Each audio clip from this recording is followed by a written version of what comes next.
하나님의 때를 기다리고 준비하라. 요한복음 7장 6절로 9절 말씀입니다. 예수께서 이르시되 내 때는 아직 이르지 아니하였거니와 너희 때는 늘 준비되어 있느니라. 세상이 너희를 미워하지 아니하되 나를 미워하나니 이는 내가 세상의 일들을 악하다고 증언함이라. 너희는 명절에 올라가라. 내 때가 아직 차지 못하였으니 나는 이 명절에 아직 올라가지 아니하노라. 이 말씀을 하시고 갈릴리에 머물러 계시니라. 아멘. 오늘 본문은 지난주와 계속 연결돼 나가는 장면인데요. 예수님을 잘 믿지 않던 동생들이 좀 예수님께 빈정거린 말이었습니다. 형님, 그렇게 세상에 자신을 드러내기를 원하면 지금이 명절인데, 초막절이라고 하는 명절인데 지금 예루살렘에 올라가 사람들한테 좀 자신을 나타나십시오. 기적을 행하시든지 아니면 멋진 설교를 하시든지 주 무대에 가서 뛰셔야 자신의 이름을 알릴 게 아니겠습니까? 라고 이제 빈정거리는 말이었어요. 여기서 좀 하나 성경 지식을 배우면요, 유대인에게 있어서 대표적인 새 명절이 3, 4월에 있는 유월절, 그리고 5, 6월에 있는 오순절, 그리고 9월, 10월 사이에 있는 초막절입니다. 초막절은 우리나라의 추석과 같은 명절이기도 하고요, 추수감사절이기도 합니다. 한 해 농사 다 마치면서 대축제를 벌이는 절기인데 전국에서 이 예루살렘에 모여 하나님 앞에 예배하는 그런 유대의 가장 큰 절기 중에 하나입니다. 그러니까 지금 동생들이 지금이 기회니까 지금 사람들 많이 모일 때 올라가시라고 그렇게 이야기를 한 거예요. 그때 예수님께서 하셨던 대답이 6절입니다. 6절 말씀을 다시 한번 읽어보시겠습니다. 시작.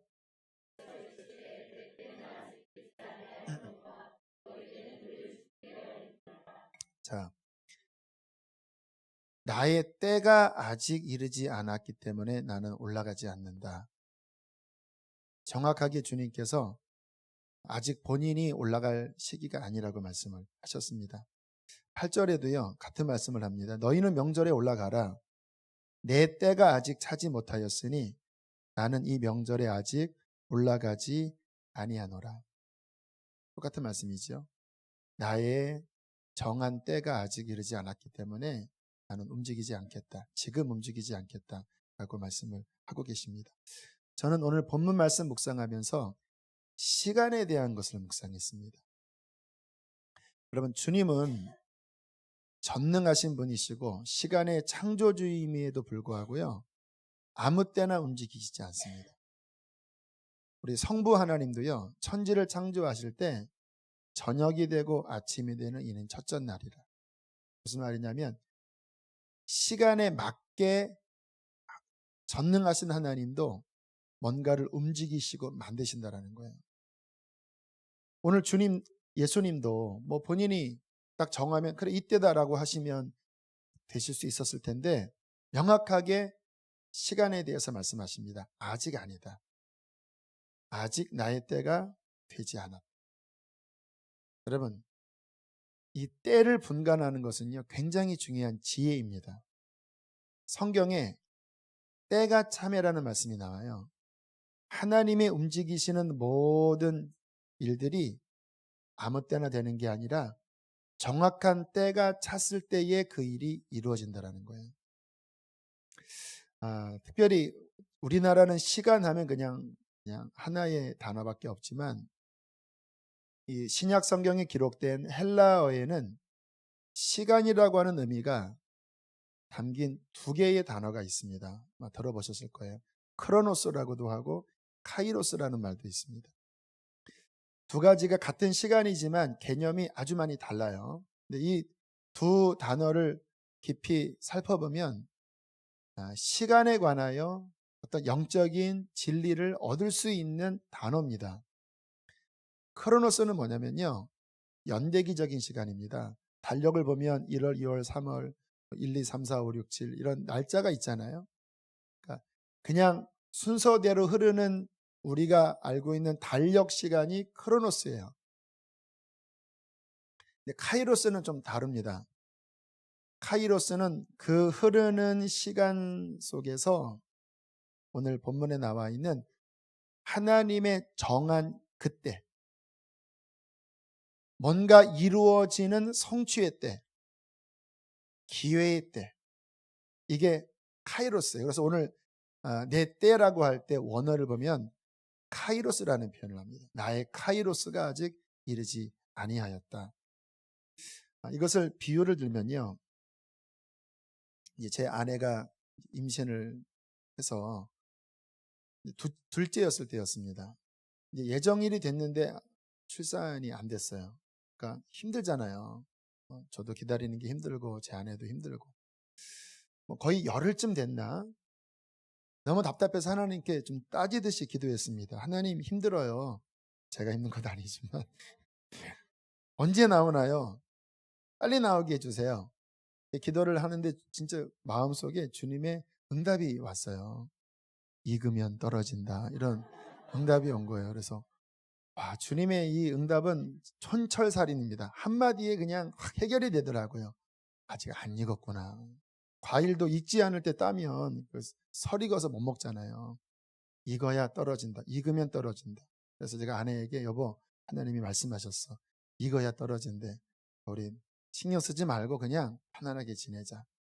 그러니까 병원에서나 예정일이지 그게 하나님 보시기에 예정일은 아니니까. 그리고 그날 월요일 날 쉬는 날 과천에 있는 서울대공원에 아내와 함께 가서 만삭 배를 붙잡고 그냥 하루 종일 싸다녔습니다. 코끼리도 보고 기린도 보고 사자도 보고 하루 종일 돌아다니다가 그 집에 와서 무슨 생각인지 제 아내가 엘리베이터 안 타고 그냥 아파트를 걸어 올라가겠다고 하더라고요. 13층인가 14층인가 걸어 올라가고, 저는 그래야 빨리 익어서 그럴 것 같아요. 저는 엘리베이터 타고 올라가고. 그날 익어버린 거예요. 그날 밤부터 진통이 와서 다음날 출산을 하게 되었어요. 지금도 잊혀지지 않는 주의 음성, 익으면 떨어진다. 누가 이렇게 답답하게 기다리는 사람들 보면요, 가끔 그 이야기 해줬습니다. 익어야 떨어진다. 그 익을 때, 그게 카이로스예요. 기회의 때, 지정된 때. 오늘 주님이 하신 말씀이에요. 아직 익은 때가 안 왔다. 나는 내 맘대로 움직이는 것이 아니라 하나님의 정한 때에 맞게 나는 움직일 것이다 라고 말씀을 하신 것입니다. 우리가 여기서 중요한 것을 배워요. 여러분, 하물며 시간의 주관자이신 예수님조차도 아무 때나 움직이지 않고 하나님의 정한 때에 철저히 순종하시면서 움직이셨다라는 거예요. 주님이 십자가 지실 때는 여러분이 아시는 것처럼 지금과 같은 초막절이 아니라 그 이듬해 3, 4월에 있을 유월절입니다. 성경에 보면 그 유월절을 통해서 출애굽하잖아요. 그 유월절 어린 양이 예수님에 대한 예표거든요. 그러니까 주님이 유월절 어린 양으로 십자가 지시기는 게 하나님의 창세 때부터 계획하신 계획인 거예요. 그런데 지금 동생들이 뭣도 모르고 메시아가 되는 것도 생각하지 않은 채 그냥 나발거린 거죠. 한번 올라가 보세요. 아무 때나 올라가 보세요. 근데 주님은 그들이 알지 못하고 했던 질문이지만 정확하게 대답하신 겁니다. 아직 내 때가 이르지 않았다. 내 때는 내년에 있을 6월절에 너희들이 가지 말라고 해도 나는 십자가를 지어 하나님의 카이로스, 이 온 세상의 죄를 감당하기 위한 그 하나님의 때를 나는 성취할 것이다. 그렇게 말씀을 하시는 거예요. 여러분, 이 7장 10절부터 보면요, 주님이 이 다음에 올라갑니다. 동생들 먼저 보내놓고 잠시 후에 올라가요. 저는 예전에 왜 주님이 왜 말이 바뀌셨지 했는데 이 뜻이 뭐냐면요. 아직 십자가 질 때는 아니다 그 말씀인 거예요. 몸은 올라가셨지만 아직 나의 그 대사, 하나님의 대사를 이룰 그때가 아니다라는 말씀을 하고 계신 거예요. 자, 여기서 우리가 본받아야 될 부분이 무엇입니까? 여러분, 우리는요, 하나님의 때를 기다리지 못하고 자꾸 성급한 마음이 있어요. 제 성격이 좀 급해서 그런가요? 제가 말씀 묵상하는데 저에게 주시는 하나님의 음성이었던 것 같아요. 서두르는 마음이 있잖아요.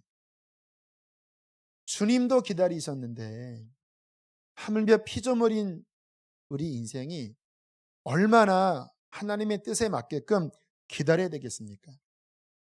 그런데 우리는 하나님의 때가 아직 이르지 않았는데 왜 읽지 않았냐고, 왜 내가 바라는 바가 왜 지금 이루어지지 않냐고 막 불평하고 원망하는 게 저와 여러분들의 모습이라는 거예요. 여러분, 익어야 할 때는 익어야 합니다. 기다려야 될 때는 기다려야 돼요. 그게 마땅한 바이고 그게 나중에 익었을 때 이 기다림의 시간의 결과로 읽는 거지요. 기다림의 시간이 없이 읽는 거는 없어요. 만약에 이 부분이 제대로 연결지 않으면 뒤에도 없는 거예요. 제가 지난 주간에 사무엘 상하를 읽으면서 거기 이제 다윗에 대한 일대기가 나오잖아요. 오늘 말씀과 연결돼서 정말 다시 한번 깊이 느꼈습니다. 하나님이 다윗을 찍으신 건요 10대 중반 때였습니다. 어린 나이 때 사무엘 선지자가 와서 하나님이 얘를 찍으셨다. 그래서 기름 부어 10대 중반에 이미 왕이 되게 하셨어요. 그런데 이것이 성취되기까지는요 쉽지 않더라고요.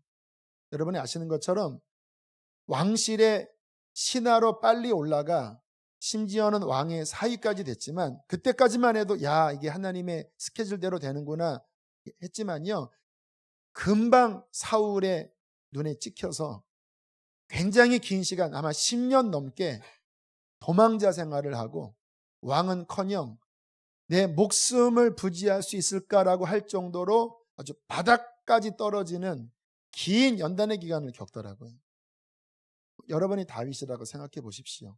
주님의 예언은 왕인데 지금의 현실은 생명을 부지할 수 있느냐라고 하는 처지까지 갈 때 얼마나 여러분 답답하고 도대체 하나님의 약속이 거짓이었나? 아니면 내가 뭐 잘못했나? 이러한 고통에 빠지지 않겠습니까? 성경을 가만히 보니까 다윗이 정말 위대한 왕이 되었던 이유는요. 이 광야의 시간을 지났기 때문입니다. 그 시간에 다윗이 연걸었어요. 그 고백들이 시편에 나옵니다.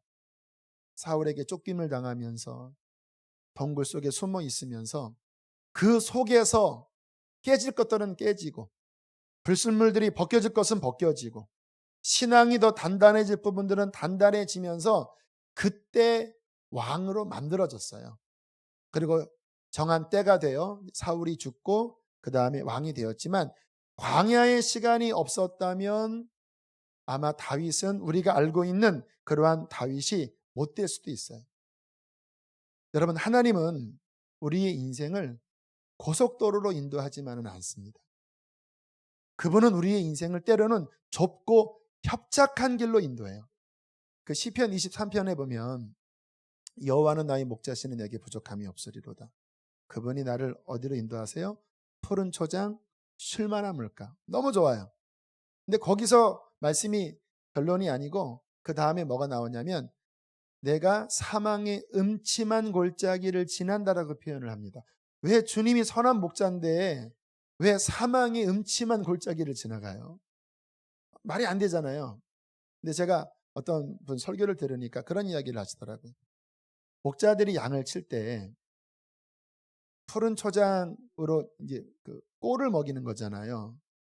그런데 일반 초장에서는 없는 영양분이 저 골짜기를 지나 낭떠러지를 지나 양들이 잘 가지 않는 저 너머에 양질의 꼴이 있대요. 당연하겠죠. 양들이 잘 안 가는 곳이니까 유산균도 풍부하고 영양가도 풍부한 게 저 골짜기 너머에 있겠죠. 평상시에는 목자가 일반 초장으로 인도하지만 이 양들이 면역이 떨어졌다 싶으면 그 양들을 끌고 그 위험한 낭떠러지 사이를 지나 글로 간대요.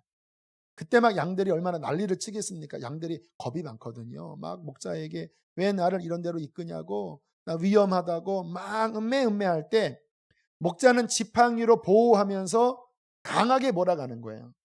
너 이 길을 지나가야 한다. 사망의 음침한 골짜기를 지나가야 한다. 왜요? 그 너머에 이 양의 진정한 건강을 위한 풀이 있기 때문에. 하나님이 다윗의 인생을 이끄실 때 왜 그 10수년을 왜 그 끔찍한 살해 위협을 당하면서 왜 광야로 돌았을까요? 그게 다윗에게 필요했기 때문이에요.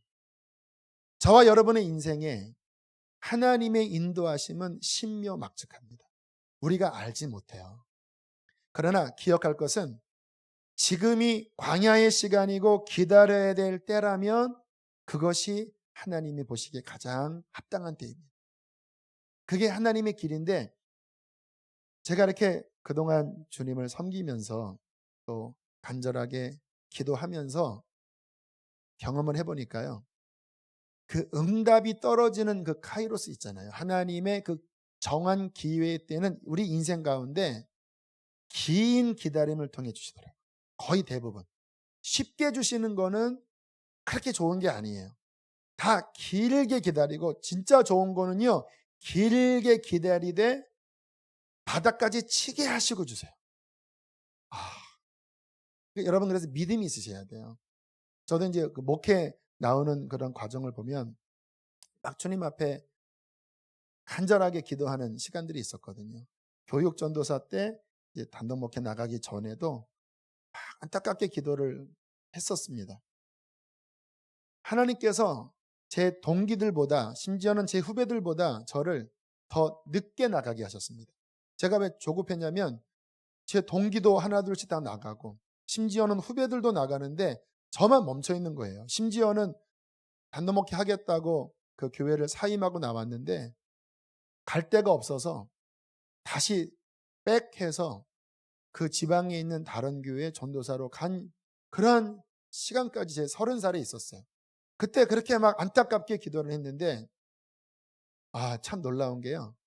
그렇게 두드려도 안 되다가 하나님의 때가 딱 되니까요. 문이 갑자기 열리는데요. 순식간에 열리더라고요. 제가 그때 알았습니다. 안 될 때는 어떻게도 안 되는데 하나님이 되려고 하면 순식간에 되는 거예요. 이게 하나님의 그래서 안 될 때는요. 주님의 뜻을 깨닫고 하나님의 시간을 기다리셔야 합니다. 그리고 이제 단독 목회를 하고 또 주님의 시간 허락한 시간이 이제 부목사 기간 한 6년, 7년 했거든요. 8년인가 했군요. 역시 그때도 막 답답했어요. 하나님, 이제 내 나이가 이제 40이 대선 넘어가고 하는데 주님은 30살에 일하셨으면서 나는 40이 다 됐는데 지금 주님 뭐 하는 건지 모르겠습니다. 주님이 자꾸 기다려라. 내가 분명히 길을 열 것이다. 근데 참 그것도 이 간질간질한 게 매해마다 오퍼가 들어오는 거예요. 이런저런 교회에서 당신을 청빙으로 받으려고 합니다. 근데 이게 올까 하다가 안 되고 또 그 이듬해 또 얘기가 와서 또 될까 해서 안 되고 마지막 해는요 2010년도는요 98%까지 다 됐다고 해놓고 마지막에 가서 한 분의 반대로 부결됐습니다 라는 말 듣고 그 다음 주에 암입니다 해서 꽝 땅에 떨어지면서 완전히 바닥에 추락하게 하신 다음에 그 이듬해에 보내시더라고요. 이거 뭐라고 표현해야 되지요? 제가 1부 때는 그 얘기 했는데 2부 때는 안 할까 합니다. 우리 하나님 정말 그렇습니다. 이렇게 기다리고 하나님의 때가 되면 문을 열어주시는 것. 그래서 이 기다려야 되는 시간에는요 기다리셔야 합니다. 인내하셔야 돼요. 그러나 제가 더 중요한 것을 발견한 게 뭐냐면요 자, 그래서 하나님 기다려서 주님이 응답하셨어요. 이제 저는 문을 열어주셨고, 지금 이렇게 제가 바라는 그 개척교회 그 목회를 지금 이렇게 감사하게 감당하고 있어요. 그런데 그 하나님이 허락하신 응답의 때를 경험을 지금 제가 이렇게 해보면서, 그럼 이게 정말 완전히 좋은 건가? 기다려야 될 그때는 안 좋았고 응답이 온 지금만 좋나? 아니더라고요. 여러분, 하나님의 시간은요, 기다려야 되는 그 시간에도 하나님이 주시는 은혜가 있습니다. 응답 주시는 시간에도 어려움이 있어요. 은혜도 있고. 하나님 우리는 어떠한 것이 성취되는 그때만을 바라보고 그 과정의 인내의 기간은 불필요하게 생각하는데 아닙니다. 중요한 건 뭐냐면요, 과정을 지나가든 성취의 때를 걷든 하나님과 함께하는 게 가장 좋은 겁니다. 지금 생각해보면 그 기다려야 됐던 그 수많은 시간이 나쁜 게 아니었어요. 그것도 응답의 과정이었고 그 속에 하나님의 은혜를 누리고 있었습니다. 지금 하나님의 응답이 왔지만 역시 제 안에 또 힘든 것도 있고 감사한 것도 있고, 그 어떤 산을 타는 분의 이야기가 참 가슴에 남았어요. 여성 산악인인데 여성으로서 굉장히 높은 그런 세계적인 봉우리를 올랐던 분인데 어떤 사고로 인해서인가 지금은 그렇게 높은 산은 못 오른대요. 근데 이 여자분이 하는 말이, 그 전에는 정상만 성취인 줄 알았대요. 정상을 찍어야 등산한 줄 알았대요. 그런데 지금은 얕은 산을 가도 걸어가는 모든 길이 등산이라는 걸 깨달았대요. 여러분, 느낌이 오십니까? 기다려야 되는 과정도 주님과 함께라면 그것은 축복입니다. 제일 어리석은 사람이 누군지 아세요? 두 사람입니다. 과거만 옛날에 이랬지라고 하는 사람이 있어요. 왕년에 이랬지. 아마 좋은 성취의 때가 있었나 보지요. 옛날에 그랬지. 근데 그분들은 늘 불평이 있습니다. 지금은 아니야. 또 어리석은 사람, 미래의 어떠한 것만을 바라봐요. 앞으로 뭐뭐뭐 될 거야. 물론 소망은 좋은 겁니다. 그러나 그거는 지금 내게 아니에요. 중요한 거는요, 지금 하나님이 누리게 하신 것을 누릴 줄 알아야 합니다. 그 작은 책자 하나, 그 선물이라고 하는 영어로 present. present가요, 현재라는 말도 되지만 선물이라는 말도 되거든요. 그 우와 같은 내용에 가장 중요한 선물이 무엇인지 아느냐? 결론이 현재가 선물이다. present. 현재가 선물이다. 지금 하나님과 함께 산다면 고난 가운데 있든 기다려야 되는 기간 가운데 있든 성취에 있든 상관없이 지금 하나님과 함께하는 것이 축복입니다. 지금을 누리십시오. 여러분, 지금 자녀와 복닥거리십니까? 누리세요.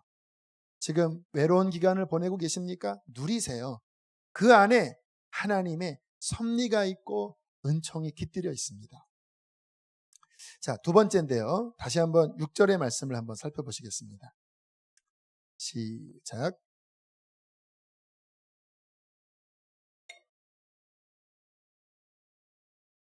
자, 내 때는 아직 이르지 않았는데, 나의 카이로스는 이르지 않았는데 너희의 카이로스는 늘 준비되어 있다. 물론 우리도 기다려야 될 때가 많다고 말씀을 드렸어요. 근데 오늘 주님은 그렇게 말씀하지 않고 늘 준비되어 있다라고 의외의 말씀을 하세요. 이게 도대체 무슨 의미일까?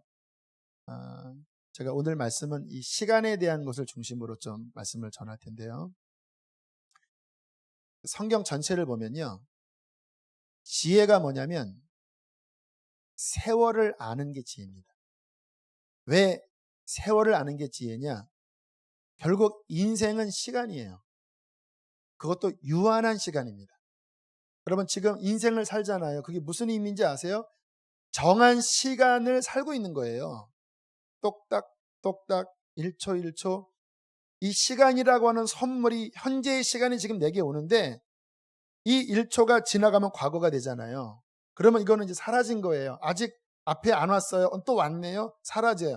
이 흐르는 물과 같은 이 시간을 사는 게 인생이에요.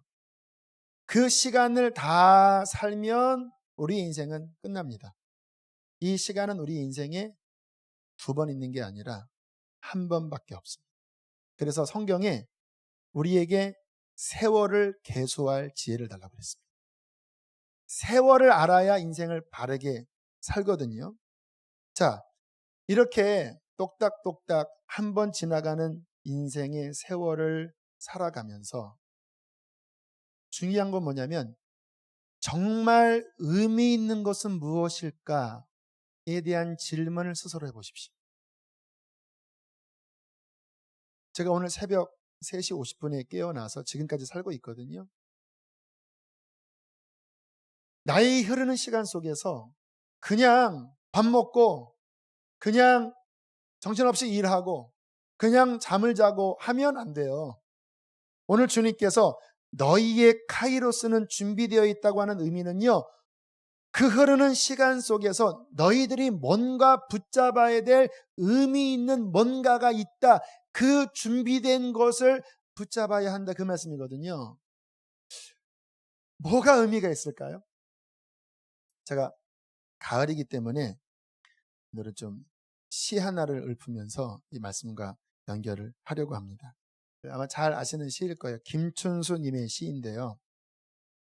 내가 그의 이름을 불러주기 전에는 그는 흔들리는 하나의 몸짓에 지나지 않았다. 그러나 내가 그의 이름을 불러주었을 때 그는 나에게로 와서 뭐가 되었습니까?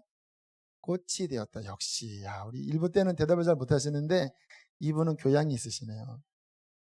꽃이 되었다.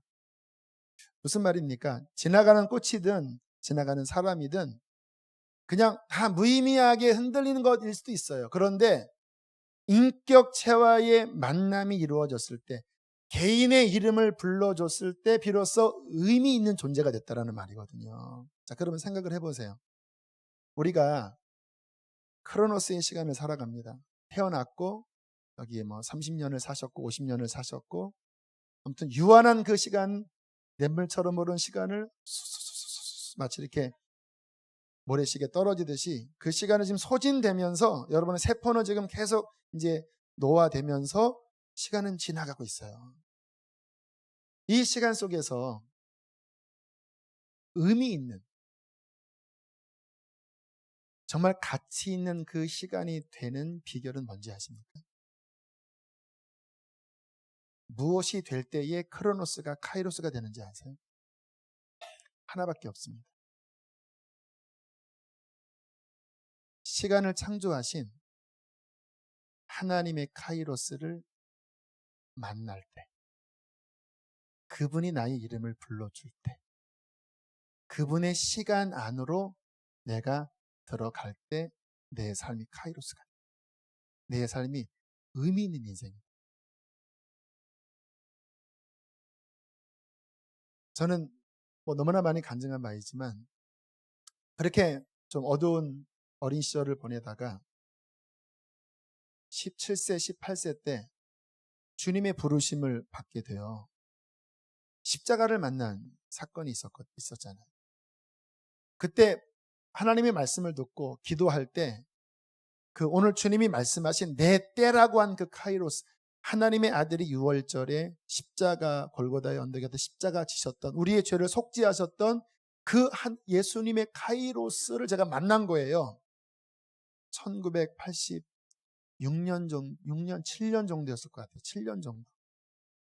그때 그냥 의미 없이 죽음을 향하여 갔던 나의 허무했던 시간에 그 주님의 카이로스를 만났을 때, 그 주님이 나의 이름을 불러주는 그 역사적인 만남이 있었을 때 저는 구원을 받았습니다. 갑자기 제 인생에 영생이라는 게 들어온 거예요. 영원한 게 들어온 거예요. 저는 그 시간을 지금도 잊을 수 없고 지금도 그 시간을 저는 누리고 있어요. 저는 크로노스라고 하는 시간을 살지만 주님의 카이로스를 만난 이후에 그 영원한 생명의 삶이 지금 나의 삶을 다스리고 있습니다. 그래서 제 인생은 허무하지 않아요. 왜? 주님께서 너희의 카이로스는 준비되어 있다. 그 준비된 걸 가지고 사야 한다라고 한 주의 말씀이 제게는 사게 된 거예요. 제가 이렇게 주님을 이제 만난 다음에 저는 시간에 대한 관심이 어릴 때부터 있었거든요. 이 죽음이 왜 이렇게 허무하냐. 근데 주님 만났을 때 영원한 것을 보게 돼서 저는 막 흥분을 했습니다. 야, 천국이 있고 영생이 있다면 무슨 삶이 가치가 있나 봤더니 이게 가치가 있더라고요. 이 땅에서 사는 나의 삶이 얼만큼인지 모르지만 주님 앞에 섰을 때, 그러니까 성경에 예수님의 카이로스는 크게 두 군데입니다. 십자가고 재림입니다. 또는 십자가가 카이로스고 심판날이 카이로스예요. 다 우리와 연결돼요. 십자가를 만나 구원받고 마지막 심판날 이 카이로스 때 우리가 구원받은 자로 서야 영생을 얻는 거거든요. 근데 더 중요한 건 뭐냐면 십자가를 만난 자가 두 번째 카이로스인 주님의 이 심판날을 준비하는 삶이 뭐냐면요. 이 땅을 살아가면서 하나님의 영원한 말씀을 순종하며 사는 삶이 이날을 준비하는 삶이에요. 지난 주간에 이제 또 열왕기 3까지 읽었습니다. 오늘 열왕기 하 6장까지인가 봤는데 5장까지인가 봤는데 거기 제가 무슨 내용을 다시 한번 깊이 발견했냐면요. 거기에 이제 솔로몬 인생의 일대기가 나오잖아요. 그런데 솔로몬이 대단한 왕입니다. 엄청난 지혜를 받고 복을 많이 받아서 전무후무한 부를 누린 사람이에요. 근데 인생 말기가 좋지 않게 끝났어요. 저는 요즘 성경을 입체적으로 보거든요. 열왕기상 11장에 솔로몬의 죽음까지 본 다음에 전도서를 전반부 읽고 잠언을 전반부까지 읽고 전도서를 다 읽어봤어요. 전도서는 솔로몬 인생 말기에 아마 회심하면서 쓴 글 같아요. 거기에 했던 말이 뭐냐면 그 말이더라고요. 결국 내가 다 누릴 거 누려봤는데 남은 거는 하나더라. 하나님을 경외하고 그 도에 순종하라. 그 열왕기도 주님은 그렇게 말씀하셨습니다. 성전을 세우라고 말씀하신 다음에 경고를 한 게 뭐냐면 네가 아무리 성전 세우지만 진짜 중요한 거는 말씀 순종해야 끝까지 간다. 여러분, 우리가 이 땅을 살아가며 본질이 뭔지 아세요?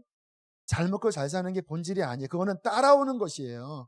본질은 뭐냐면 하나님의 영원한 말씀을 지금 내 삶에 순종하는 거예요. 그러면 나의 시간은 구원받게 되고 하나님 앞에 건져지게 되는 거예요. 그러면 주의 말씀 순종이 뭐냐? 두 가지입니다. 사랑하는 것이고 사명 감당하는 거예요. 말씀 순종하는 게 뭐냐? 사랑하는 거예요. 그리고 주님이 내게 맡겨주신 사명을 감당하는 삶을 사는 게 말씀 순종이에요. 그 삶을 살면 나의 인생은 그냥 허무하게 사라질 인생이 아니라 심판날에 주님 앞에 인정받는 삶으로 건져지게 되는 거예요. 제가 지난주의 삶을 한번 살펴봤습니다. 오늘 여러분들에게 저는 설교할 때 지식적으로 설교 안 하려고 제가 고민하는 사람이에요. 왜냐하면 지식이 중요한 게 아니라 사는 게 중요하니까. 그래서 제가 이제 간증도 부족하지만 자꾸 하는 게 저는 이 말씀으로 이렇게 살았습니다 하고 해야 그게 이제 진짜니까. 오늘 말씀 이제 결론 맺으려고 하면서 주님, 지난주에 내가 영혼을 준비했던 삶은 무엇입니까? 말씀에 순종한 삶은 무엇입니까? 했더니 두 사건의 기억이 났어요. 하나는 월요일 날이었는데 선교사님 한 분과 또 개척교회 전도사님 한 분을 만났어요. 제가 청년 시절 때 가르쳤던 그런 청년들이 지금은 이제 선교사도 되고 개척교회 사역자도 됐는데 이제 만남을 준비하면서 마음속에 주님이 섬기라는 마음을 주시더라고요. 그래서 좀 간단한 음식을 먹을까 하다가 또 다 고생한 분들이니까 맛있는 한정식을 대접을 해야 되겠다. 식사하면서 한 전도사님은 저한테 막 이런저런 질문도 하고 이야기를 그렇게 많이 쏟아내더라고요. 근데 마음속에 다 들어라. 왜냐하면 마음에 이렇게 쌓인 게 많을 때는 쏟아내는 게 필요한데 누군가 들어야 한다. 그래서 그 이야기를 듣기도 하고 또 대답도 해주고, 또 마지막 갈 때 여비도 준비해서 이렇게 전달해 드리고 빠이빠이 하고 헤어졌는데, 어제 그 일이 기억이 났어요. 주님 보시기에 작지만 사랑으로 섬긴 게 기회를 산 겁니다. 준비된 카이로스를 저는 건진 거예요. 또 하나의 기억나는 게, 목요일 날 인천 마가다락방 집회를 갔거든요. 금요일 날 간증을 한 것처럼 저는 외부 집회 나가는 게 참 부담스러워요. 그래서 막 반항도 하고 막 힘들어요 막 이랬는데, 지난 목요일 날은 주님이 저한테 중요한 응답을 주신 날이었습니다. 뭐였냐면, 너 이제는 너 자신 바라보지 마라. 네가 뭐 준비됐느니 많이 이런 거 신경 쓰지 말고 내가 가라고 하면 믿음으로 앞으로 나가라. 그러면 내가 역사할 것이다. 그래서 그전에는 막 집회 전에 막 스트레스 받고 그랬는데, 목요일 날은요 정말 하나님께 맡겼어요. 그리고 주님, 오직 주님만 의지합니다. 근데 주님께서 응답을 해주시더라고요. 내가 함께 하겠다. 그리고 그날 목요일 날 집회할 때 은혜를 많이 주셔서 저도 은혜 받고 그 집회도 하나님이 저를 통해서 은혜의 통로가 되게 해주셨거든요. 그렇게 하고 돌아온 그날 제 안에 뿌듯한 마음이 뭐냐면, 하나님, 앞으로 내가 가야 하는 이 사명의 길에 주님 무엇을 맡기시든 이제는 나 자신의 어떠함을 바라보지 않고 그냥 순종하겠습니다. 하라고 하면 하겠습니다. 주님. 마음이 뿌듯한 거예요. 왜요? 말씀을 순종하기 때문에. 우리의 삶에 사랑하는 순종, 사명을 감당하는 순종의 길을 걸은 것만이 주님 앞에 섰을 때에 우리는 내 기회를 건져서, 카이로스를 건져서 영원한 하나님 앞에 아름답게 설 수 있는 것입니다. 제 마음, 여러분 이 교회에서 설교 들으셔서 알겠지만 우리 신앙, 우리 교회 신앙의 꼭지점은 이 땅이 아닙니다. 아마 이 땅에 뭔가를 바라는 분이 있다면 좀 아쉬울 거예요. 제 마음에 바라는 소원은요, 주님 나라 앞에 섰을 때에 그 영원한 카이로스가 이루어지는 그날 우리의 심령은 준비됐는가? 십자가를 만나 구원받은 신앙인가? 정말 말씀에 순종해서 온전히 이 길을 걸어간 순결한 신부 같은 신앙인가? 이게 저의 가장 중요한 관심사거든요. 그러니까 제가 교육자들을 인도할 때도, 이 교회를 인도할 때도 늘 그렇게 체근을 해요. 어제 우리 교육자 모임을 하면서 제가 그런 이야기를 했어요. 우리 교육자들도 계속 일들이 여러 가지 많아서 때로는 또 피곤하기도 하고 또 가정 일도 있고 막 그런 어려움이 있는데, 제가 그랬어요. 우리는 푯대를 향하여 달려가는 사람들입니다. 제가 가장 염려하는 건 뭐냐면 불 꺼진 교회가 되는 거고 불 꺼진 목사가 되는 거예요. 이게 잘 나가다가 무슨 일인지 몰라도 10년, 20년 지나면 교회가 불 꺼진 교회가 많아요. 처음에 개척할 때는 막 뜨거웠는데 나중에는 전통만 남은 교회가 많고, 처음에는 불같이 일어난 신앙이었는데 나중엔 그게 다 사라지고 그냥 가다만 남은 거예요. 그냥 형식만 남은. 저는 제가 끝까지 주님, 죄와 싸우고, 그리고 하나님 십자가 붙잡고, 그리고 내가 실패하더라도 또다시 일어나서 실수할 수 있죠. 제가 완벽합니까? 고치면 되잖아요. 그렇게 하면서 하나님 이 길을 가서 내가 은퇴할 되었을 때 여전히 활활 타올라 마지막은 어디 선교지에 가서 그러한 주님 신앙이 되게 해 주시옵소서. 그래서 우리 교역자들에게 이제 올해 3개월 남았다. 그냥 지나가지 말고 3개월 목표를 잡아라.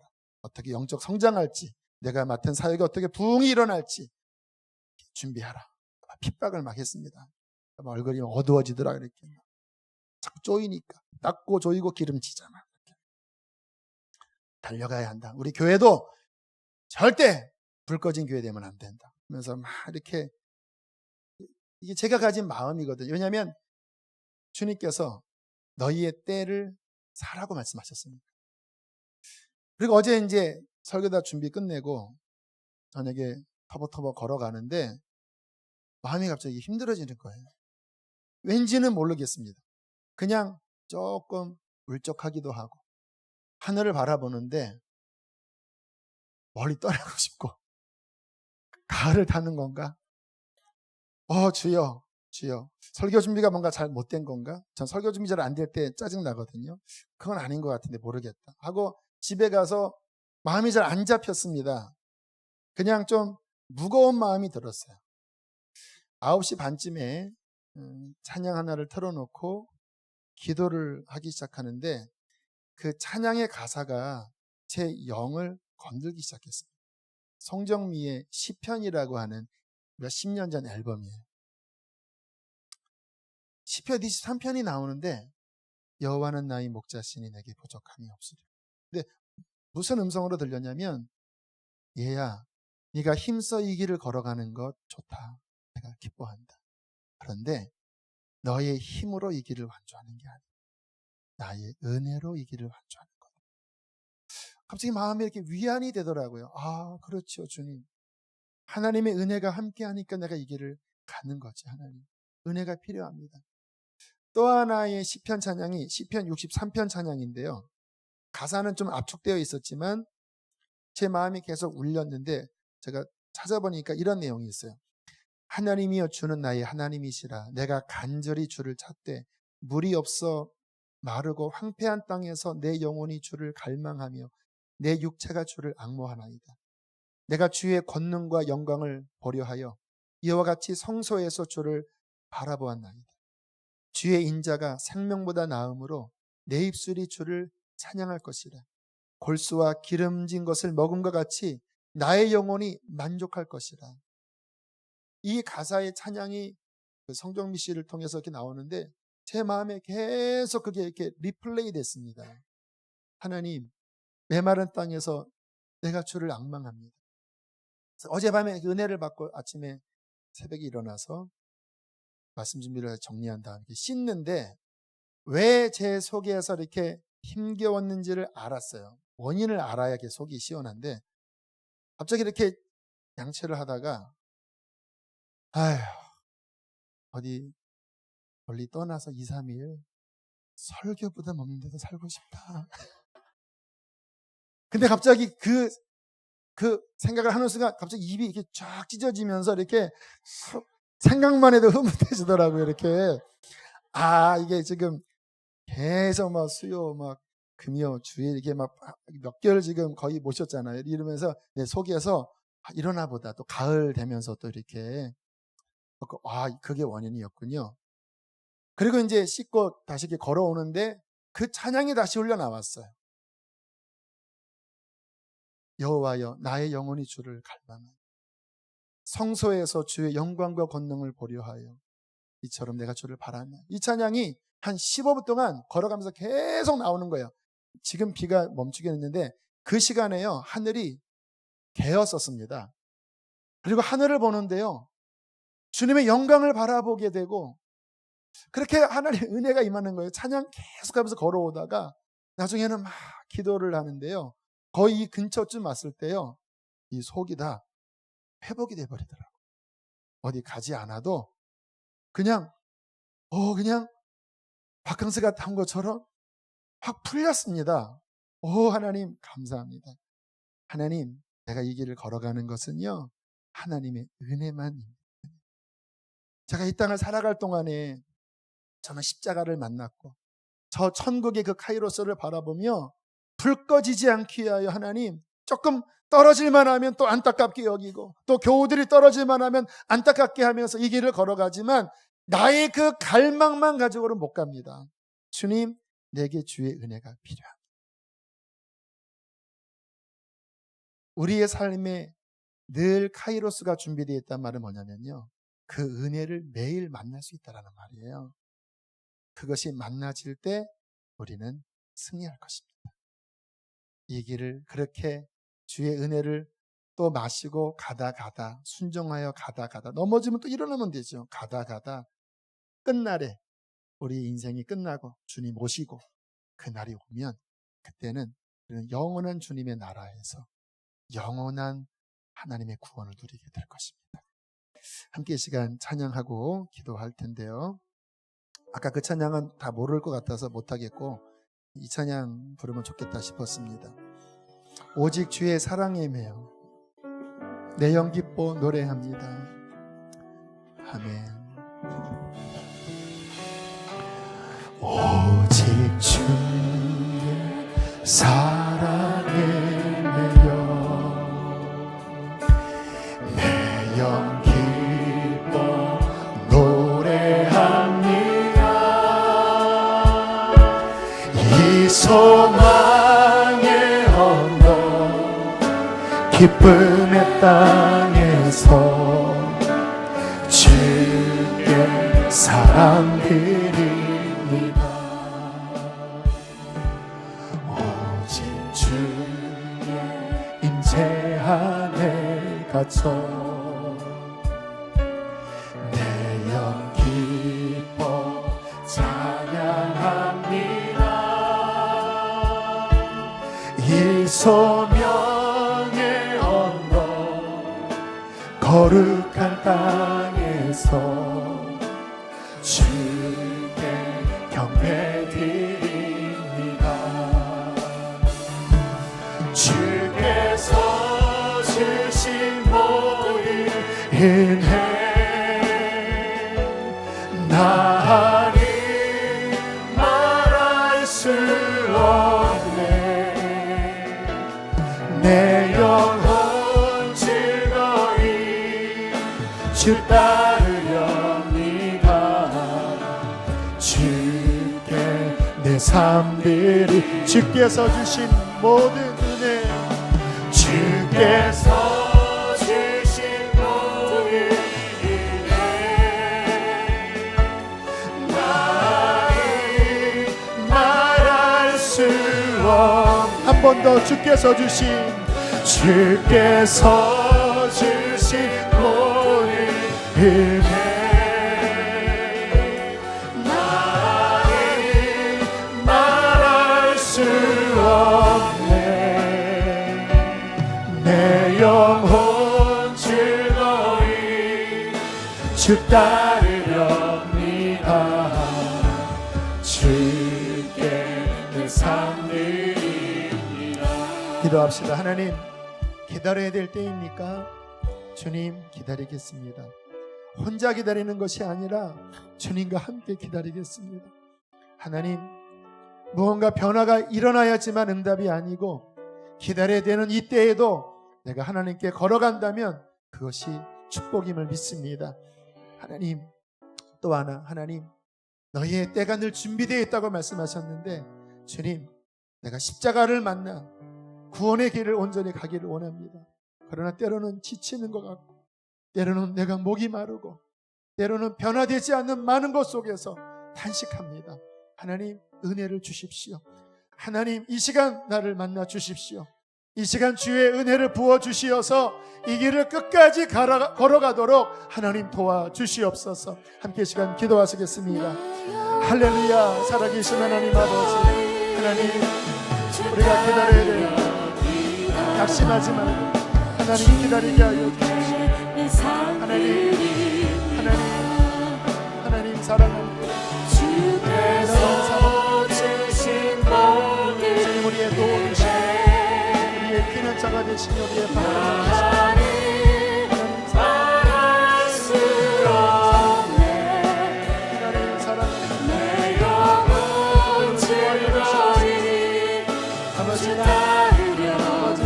인도하여 주시옵소서. 주님 함께하여 주시는 은혜로 저들을 붙잡아 주시기를 원합니다. 축복하여 주시기를 원합니다. 주께서 주신 모든